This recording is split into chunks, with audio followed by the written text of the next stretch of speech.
Europe 1 Soir, Nicolas Poincaré. Et c'est l'heure du fait du jour avec Claude Askolovitch. Et le fait du jour pour vous, Claude, c'était hier soir. C'était Marine Le Pen dans la nouvelle émission politique de France 2. Oui, parce qu'on a eu un tournant politique. Hier, Marine est devenue Jean-Marie. On a vu la fin de la banalisation. Vous savez, jusque-là, on expliquait que Marine Le Pen, c'était pas comme papa. C'était un personnage politique plus modéré, un personnage politique de gouvernement, et les médias la traitaient en général mieux. Et bien hier, ça s'est terminé. Curieusement, on a commencé par une interview politique classique de notre ami Fabien Amias, qui commence en disant: Marine Le Pen, si vous étiez présidente, mais après tout le reste de l'émission a démenti ce postulat de principe, c'est-à-dire que Marine Le Pen a été testée comme personne d'autre et comme jamais, surtout sur ses mensonges, sur ses évitements, sur son programme, sur l'économie, sur la préférence nationale, sur l'euro. Elle n'avait jamais été traitée comme ça, et même son père n'avait jamais été traité comme ça, parce que Jean-Marie Le Pen, comme on ne le prenait pas au sérieux, on ne le cherchait pas vraiment souvent sur l'économie. C'était une agressivité, parce qu'il y avait aussi une agressivité de ton qui était délibérée. J'en ai parlé tout à l'heure à Laurent Geoffrin, le patron du Nouvel Observateur qui était dans l'émission. Il voulait montrer que le Front National et Marine Le Pen étaient hors champ, c'était délibéré. Et de manière très intéressante, la réaction de Marine Le Pen a été binaire. Dans un premier temps, elle a joué un politique classique.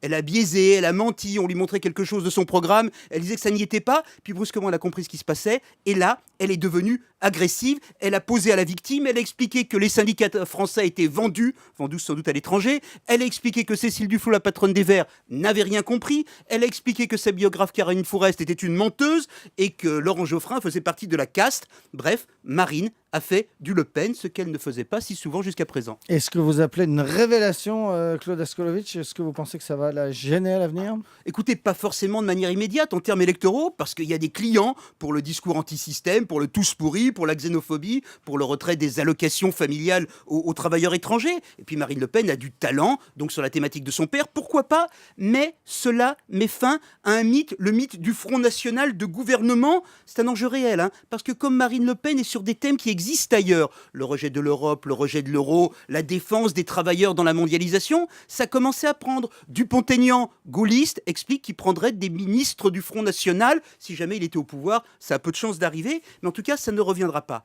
Ce qui s'est passé hier, et c'est pour ça que c'est un tournant, on a retrouvé ce que Jean-Marie Le Pen connaissait, la diabolisation. C'était dans les têtes, on ne le voyait pas. Typiquement, dernière anecdote, Cécile Duflot, la patronne des Verts, qui était un des contradicteurs de Marine Le Pen, est rentrée chez elle en taxi après, et de ce taxi, elle a tweeté. Et qu'est-ce qu'elle tweete, Cécile Duflot? Qu'elle est émue parce qu'elle est en train d'entendre dans la voiture qui la ramène chez elle la chanson de Goldman, Comme toi. C'est une chanson qui raconte l'histoire d'une petite fille juive déportée par les nazis. Et Cécile Duflot était émue en pensant à cette chanson après Marine Le Pen. Pour ses adversaires, le Front National, c'est toujours le fascisme. Marine Le Pen ne le savait pas. Claude Askolovitch dans Europe 1 Soir. Et maintenant, c'est l'heure de...